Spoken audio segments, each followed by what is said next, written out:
murise kwamuri ikoko. Yeah, ndapera ndimboine chino ichi. Ndikusangana nemibvunzo yekuti ndiri wefupha mwakandinoorera panzvimbo 1. Well, bye first thing mwanga kuti zviri panzvimbo 1 anditomboona ndotangira papi.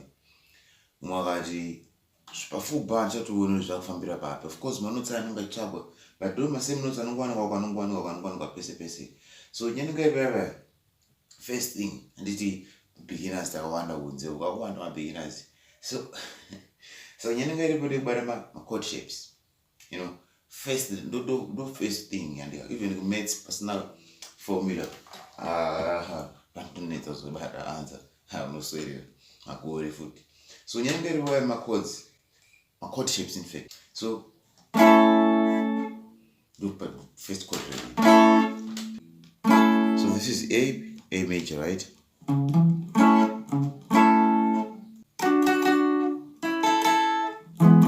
Something like that.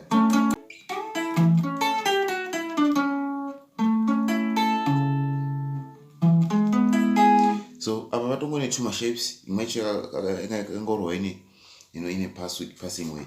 So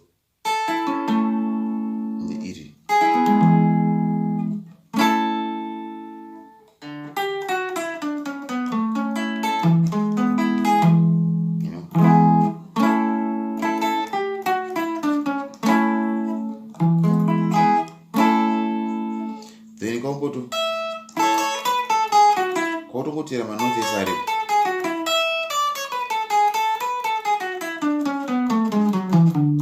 Kokotera manoti anenge ari muscale yatiri. So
So next time tichakatumbura chifupha, you know, tokuchibreaka from break wire chingoti chingofamba. So yes I